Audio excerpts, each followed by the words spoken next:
Muchísimas gracias a la Escuela de Ingeniería por la invitación. Ahora queremos regalarles en cortos minutos uno de los temas que ha cogido demasiada fuerza este año para las personas que trabajan alrededor del mundo de los datos. Es muy reciente que se encuentra en internet el tema de data storytelling, ¿cierto? Contar historias con datos.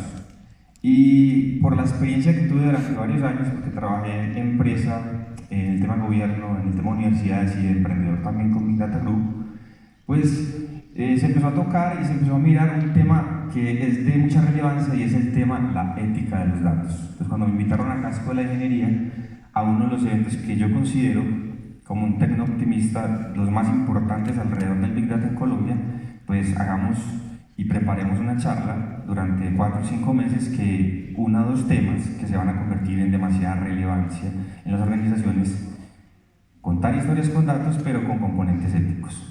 Simplemente hago parte de las diferentes comunidades también alrededor del tema del Big Data y como lo ven en la fotografía, soy un fan de Ruta M, de todo lo que hace. Y el eslogan de Big Data Group es Big Data con propósito para el logro de los objetivos de desarrollo sostenible, ¿cierto? Acá vamos a hacer un pequeño ejercicio, vamos a dinamizar esta mañana y es que les voy a presentar una imagen durante 10 segundos y cada uno de ustedes va a pensar o a escribir cuál de las tazas de café se llena primero. Solo vamos a dar 10 segundos para que lo hagan de manera individual. ¿Cuál de las tazas se llena primero?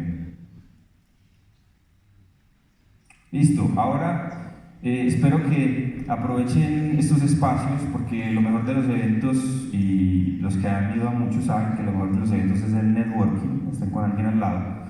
Ahora discutan con su compañero o su compañera de al lado cuál de las tazas se llena primero, 10 segundos también.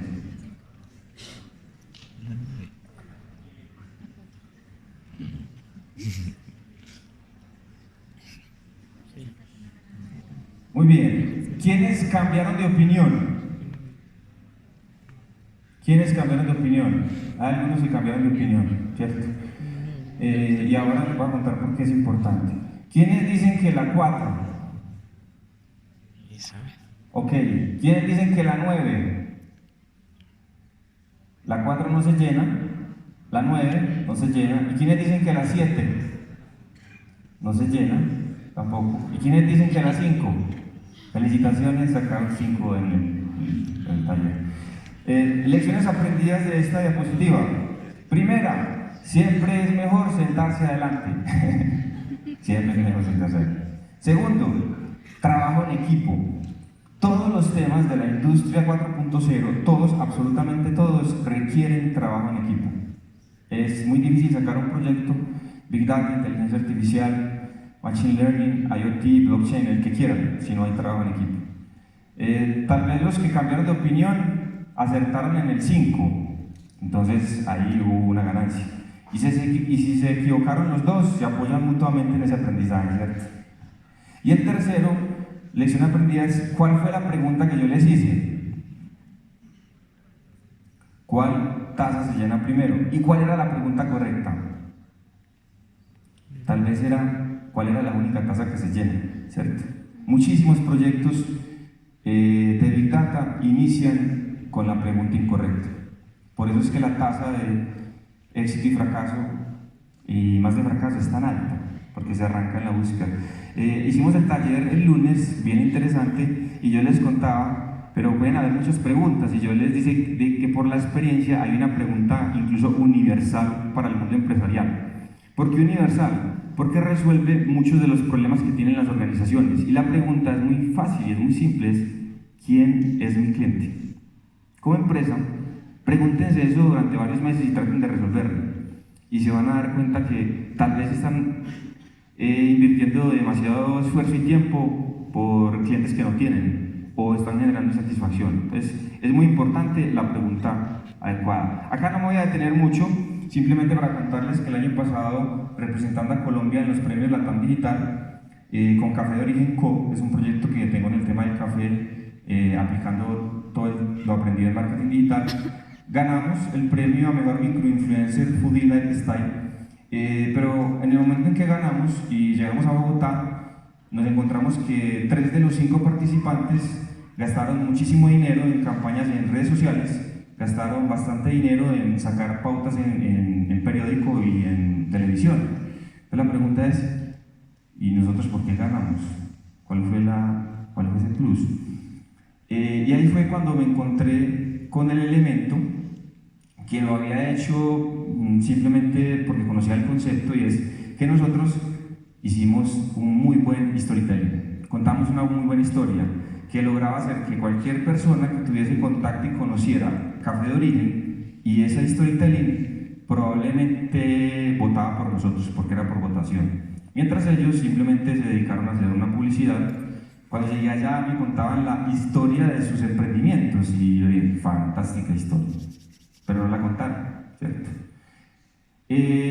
Acá también, ¿cómo empezó también esa pasión por contar las cosas de una manera diferente, por agregar valor, por dejar una enseñanza? Y todo empezó en el año 2015 en el Encuentro Mundial de Big Data, cuando me dan el micrófono para hablarle a 500 personas que estaban lanzando Caoba.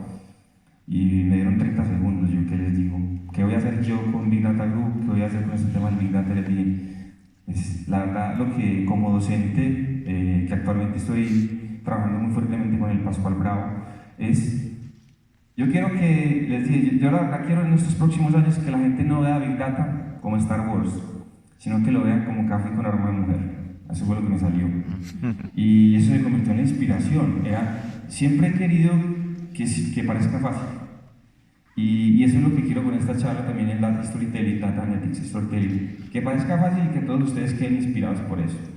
Skewed Limit Zero, una frase que hace 6 años, 7 la conozco y aplica para muchos temas, pero quiero invitarlos a ustedes como actualmente profesionales y futuros profesionales en la ciencia de los datos, que eviten todo el tema de las excusas, el esqueísmo a la hora de presentar informes, a la hora de causas. Hay razones y hay esqueísmo, ¿cierto?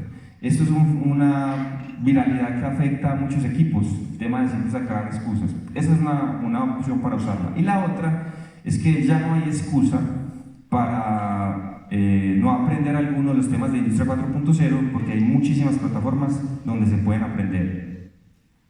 Los profesionales que se necesitan con mayor demanda actualmente, el experto en analítica y el experto en inteligencia de negocios. Creo yo, y lo he dicho en varios espacios, que ha sido mucho más requerido el de inteligencia de negocios.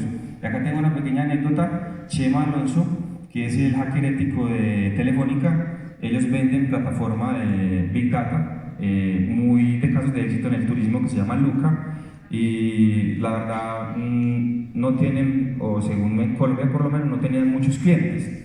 Pero Luca se empezó también a enterar que es que los profesionales de su compañía no conocían mucho lo que es realmente el Big Data, la ciencia de datos, la inteligencia de negocios, pero el concepto total, y decidió capacitar a sus 7.000 personas de Telefónica, ¿cierto?, en esos temas.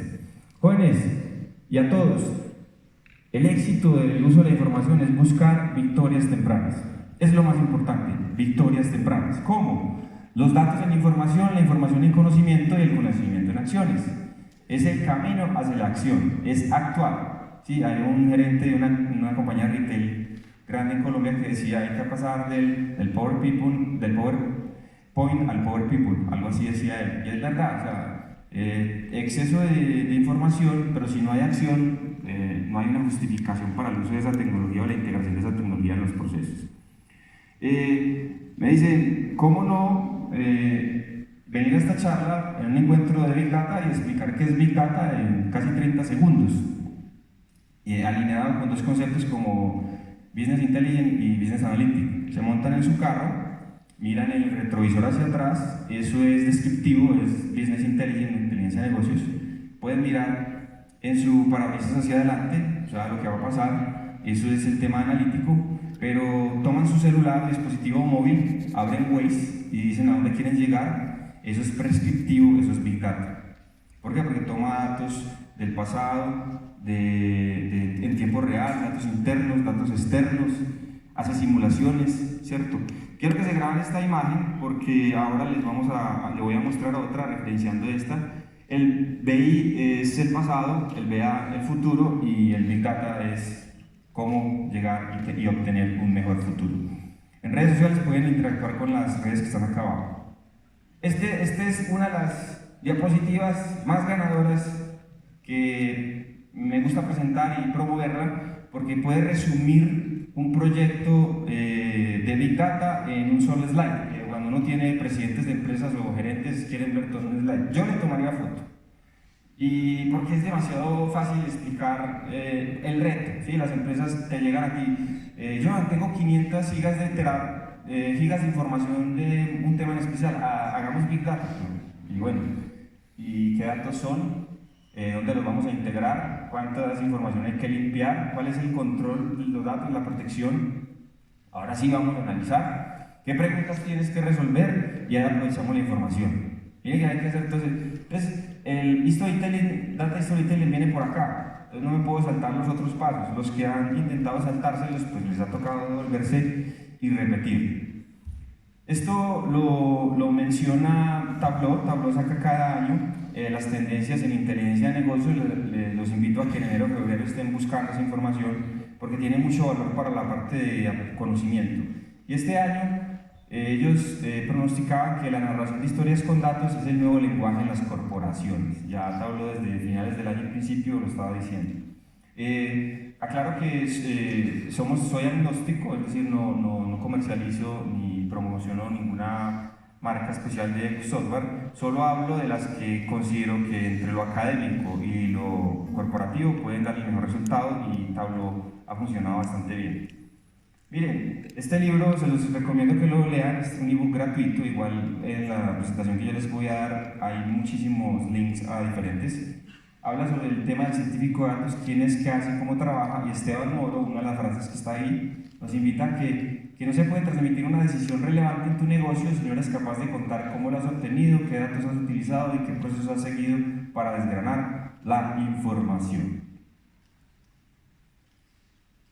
Sencillamente, un científico de datos, un buen científico de datos, de pronto sin saberlo muchas veces, se va convirtiendo en la organización en una especie de educador o formador, porque tiene que sensibilizar mucho. Y en este proceso se va a dar cuenta que educar a las personas no es como llenar un vaso, sino es como encender un fuego. Ahora vamos, busquen por favor este artículo en internet cuando puedan, de Analítica Web, que es la fuente original es Forbes, y explica muy fácil cuáles son los componentes del Data Storytelling. Son simplemente 3. Los datos, la visualización y la narrativa. ¿Sí? Datos, visualización y narrativa. Es el Data Storytelling. Cuando tú tienes datos y empiezas a narrar algo sobre los datos, simplemente estás explicando las reglas del negocio, el funcionamiento, pues cualquier tema que rodee de esos datos, de dónde vienen, por qué vienen y todo eso. Cuando tienes datos y los visualizas, ahí empiezan a haber insights o características especiales, patrones o relaciones. Cuando tú tienes una narrativa y una ayuda visual, ocurre lo que se llama empatía. O sea, tú te conectas con el público si esa narrativa se hace adecuadamente. Hoy, para que nivelemos expectativas, los 10 minutos que nos faltan me voy a enfocar muchísimo más en la narrativa. La correcta narrativa alrededor de contar una historia con datos, pero también teniendo en cuenta los elementos éticos. Pero si tú logras engranar las 3, ocurre el cambio. Eso es el gran secreto, alinear las 3. Les voy a ver la presentación, pero lo pueden buscar. Esta es una frase que he podido plantar muy a nivel de empresas, porque yo trabajé unos 16 años en empresas grandes y reconocidas del país. Se puede hacer una muy buena presentación con malos datos. Simplemente reflexionen en eso. Yo puedo hacer una muy buena narrativa, pero los datos tienen una calidad. Pasa mucho en el mundo empresarial que las empresas mes a mes van viendo informes y extrañamente en noviembre se quebró la empresa. ¿Sí? Hay una diferencia entre los datos y la presentación en PowerPoint, ¿cierto? Cuando una empresa me decían en su momento en unas charlas que di, se quebraron, yo les decía, hagamos el CSI, permíteme acceder a los datos puros y yo te voy a mostrar dónde estuvo el problema. Lamentablemente por esos hechos es que va a coger demasiada fuerza el tema del blockchain. ¿Sí? Blockchain se ha relacionado mucho por el Bitcoin y ahí se hizo popular, pero el blockchain también tiene un tema de los contratos y otro tema muy importante es la arquitectura que protege y controla los datos y garantiza que desde la fuente hasta la visualización ahí no hubo ninguna manipulación de los datos. Jóvenes, estos son los 12 principios éticos para los datos. Sería otra charla más buena, pero voy a enfocarme en algunos de los que creo más destacados. Cada uno irá revisando visualmente si están en una posición más cómoda que la mía, que le llama la atención, pero voy a hablar del respeto. Hay que respetar a las personas que hay detrás de esos datos y mirarlas como eso, las personas o las empresas. La privacidad, mucho cuidado como científicos de datos, como analistas de información con la privacidad de los datos, ¿cierto? Hay muchos riesgos y todos conocen lo que vivió Facebook, ¿sí? Entonces, como un caso muy famoso, pero hay muchos a nivel empresarial tal vez no se cuentan, pero hay muchos que por el tema de seguridad y privacidad. El otro elemento es que el científico de datos no solamente debe guiarse por las leyes del país, ¿sí? Porque si hay países que todavía no han sacado ley de Habeas Data, entonces no, todo se puede, no. El equipo de análisis de información de una compañía debe ver las leyes, pero también crear sus propios códigos de acuerdo a lo que pueda mover la correcta gobernanza ética de los datos. Siempre, pídansela o no, porque ustedes se van a dar cuenta que depende mucho de la historia que uno cuenta desde el público. Debe tener muy claro de dónde vienen los datos y cómo se usaron las herramientas, siempre. Y como normalmente son varios equipos, entonces eso genera un espacio de interacción con los otros miembros del equipo para entender los datos. También un tema de ser muy, muy consciente de mis competencias. Si yo soy experto en BI o inteligencia de negocios y el reto termina siendo inteligencia artificial, pues yo no puedo decir así mire en un tutorial o vaya a una comunidad a verlo a que yo puedo o manejo el tema de inteligencia artificial porque quiero decirlo o por temor o por lo que sea. Pues la invitación es simplemente sean sinceros con sus capacidades y la organización que esté y mejor y más fácil, que exista una transferencia de conocimiento por parte de la empresa. A veces no puede sonar como tan interesante para los científicos de datos, venga, hablemos de principios éticos, ¿sí?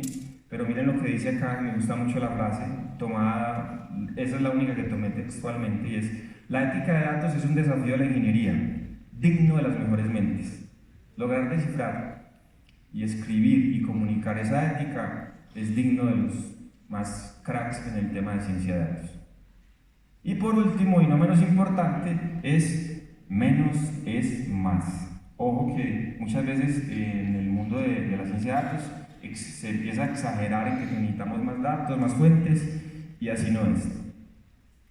¿Se acuerdan del gráfico de la explicación? ¿Qué pasa cuando no hay ética? Ya no hay Big Data, hay Bad Data, ¿cierto? En vez de Business Intelligence, hay Business Imaginación, ¿cierto? Estamos acá, carretera destapada, no, venimos de la 4 Sur, ¿cierto? Y hacia adelante no hay Business Analytics, sino Business Adivinación. Lo que hay son malas decisiones. No tener un proyecto Big Data hoy en día en una organización, realmente el que no tiene Big Data, estás de un lado o del otro, estás en Bad Data. A todos una pregunta: ¿es mejor la efectividad o el servicio? Germán, por favor, la 1. ¿Qué es mejor, la efectividad o el servicio? Tenemos un centro de distribución con 10.000 metros cuadrados y 3 pisos, con 17.000 referencias, 85.000 códigos únicos, es decir, 100.000 ubicaciones. Imagínense que entran al Éxito y le dan a ustedes una lista de mercado, ¿cierto? Y ustedes tienen que recorrerla toda. Es decir, que el Éxito tiene 100.000 ubicaciones, o tendría, o una biblioteca, una lista de libros. Tenemos 300 pedidos al día, 50 PLUs o referencias por pedido. Tenemos solo 7 personas en el equipo. Tenemos un solo montacargas. Y tenemos un solo ascensor, porque son 3 pisos.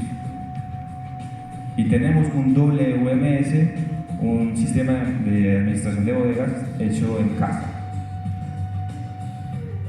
Y 15.000 millones de pesos vale el inventario, una responsabilidad muy grande para el jefe de centro de distribución, y 60.000 millones en ventas anuales.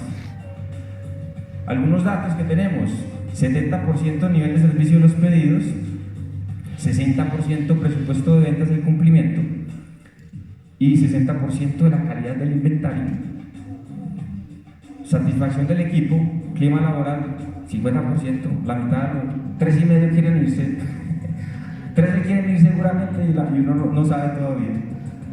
Pero el servicio interno, el 100%. O sea, llega a pedir temas y ese servicio que me refería anteriormente, ese servicio es 100%. Y 8 jefes de línea. La corona, los que hayan trabajado en una empresa que tenga jefes de línea entenderán un poco qué quiere decir eso. Es muy parecido a Game of Thrones, ¿sí o no? Jefe de línea. ¿Qué pasa? Simplemente aplicamos conceptos muy básicos de análisis de información, ranking, participación, Pareto, cluster y top en una herramienta que manejan. En Medellín hay el 85% de las empresas son pymes, el 70% de esas 85 son microempresas, todas hacen sus análisis en Excel. Después de hacer ese análisis de información, utilizar esa herramienta y estas técnicas, miren los indicadores que obtuvimos.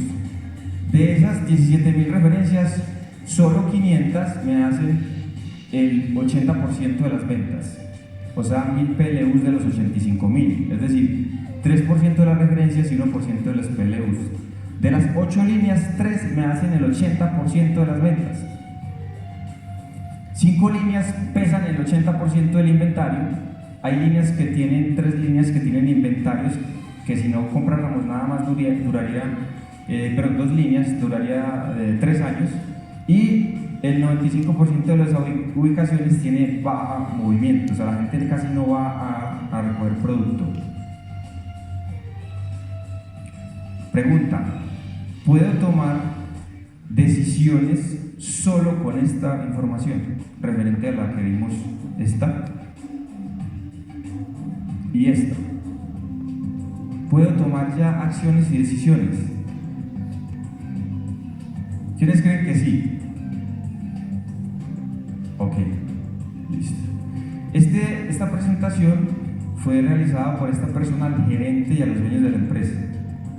Y estos fueron los resultados cuando el gerente pronunció la frase que debía ser Germán la 2.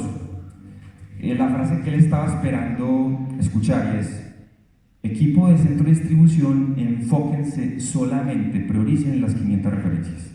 Solamente prioricen las 500 referencias. Los otros pueden esperar. Nivel de servicio de los pedidos, 100%. Cumplimiento del presupuesto de ventas, 120. Pero Joan, ¿cómo así que 120? Claro, porque es que las líneas no estaban vendiendo más porque la ineficiencia del CEDI no les permitía. Calidad del inventario, mejoramos mucho, ¿cierto? 95%. Ese 5%, ¿saben quién se los quedó debiendo a su empresa? Eran problemas del WMS.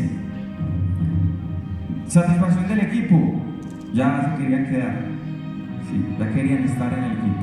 Y ese indicador, que fue un indicador impuesto, porque a la persona que le entregaron el impuesto le decían que debía manejar eso en el 100%, ya daba el 50%. Y ya dejamos de tener 8 directores de línea para tener 8 líderes de equipo. Personas que realmente trabajaban por la empresa más que por su reinado o por su línea. Esto es lo que uno debe tener en cuenta al contar una historia basada en datos. Estos son los pasos. Primero, ¿cuál es el público objetivo? El público objetivo, 2 minutos más, se los digo ya, era el dueño de la empresa, ¿sí? O sea que era más importante hablar del problema y la solución que de la herramienta. Hay una frase que lanzó un experto en ciencia de datos muy destacado que dice: enamórense del problema y no de la herramienta. Lo segundo, hay que buscar cómo emocionar al público. Yo lo hice a través de la primera pregunta, ¿sí? Y a través de los diferentes momentos y hoy con Germán pues, tratamos de colocarle música a cada uno de los momentos que vivimos. El tercero, sean simples, el poder de lo simple. ¿Sí? Cuando tú tienes una herramienta y te apasionas mucho por la herramienta, terminas haciendo un dashboard de 120 indicadores, ¿cierto? Una presentación de 80 slides y todos sabemos que no pasamos del quinto, entonces es importante que sean simples. Experiencias propias. Hay que hablar de lo que ellos, casos que se han vivido con el equipo y por eso les conté tanto. Lo otro, crear escenarios. Yo a todos ustedes me los llevé a un éxito, a una tienda. A todos ustedes, o al que no va mucho, me los llevé a una biblioteca. Entonces eso genera como un vínculo porque ya empiezan a entender la historia más. La esencia de la historia era el problema de ventas y el problema de inventario. Y que lo más destacado era tomar decisiones. Llévalos al límite. Las preguntas es... Lo octavo es, hay que practicar mucho. A mí he escuchado muchas historias que los equipos tienen reunión un lunes a las 8 para presentar un informe y a las 7:30 están descargando el último dataset. A las 7:50 están construyendo y pegando el último dashboard en la presentación. Y los últimos 10 minutos, ¿qué vamos a hablar? No es así. Y valorar la narrativa. Cada uno de ustedes, si tiene sus fortalezas que puede aprovechar para contar su historia. Y voy a contar un caso muy extremo, pero Pedro fue un conferencista que fue a un evento de 500 personas, lo conocí antes de entrar, era español, muy carismático, y cuando le tocó como de tercero, cuando él iba a salir, bajaron el telón. Y yo, ¿qué pasó? Y Pedro dice, se me ha quedado la USB. Yo, ¿cómo va a ser para tener entretenidos durante 1 hora 500 personas? Lo logró. Le aprendí mucho ese día y me dio como pesar de él, ¿cierto? La USB. Siguiente año fuimos a otra universidad, otro evento, otro público. Seguía Pedro y Pedro baja el telón y dice, se me ha quedado la USB. Se va, oye Pedro, no jodas, pues no deja la USB. Pues es que no haces presentación. Me dice, Joan, pues la verdad, no la necesito. Y tiene toda la razón. Y siempre hay que invitar a la acción. Ahora que yo terminé la historia, dije, se pueden tomar decisiones con esta información tan simple, tan básica. Fue una decisión muy difícil borrar todos los dashboards que había hecho en un montón de plataformas para llegar a la conferencia, pero me di cuenta que era mejor transmitirles el mensaje. Y por último, ¿en qué medio o qué voy a utilizar para comunicarlo? ¿Cierto? Yo utilicé un medio muy simple, muy sencillo, que fue simplemente las presentaciones, muy década del 2000 o hasta los 90, pero era muy enfocado en el tema narrativo. Listo.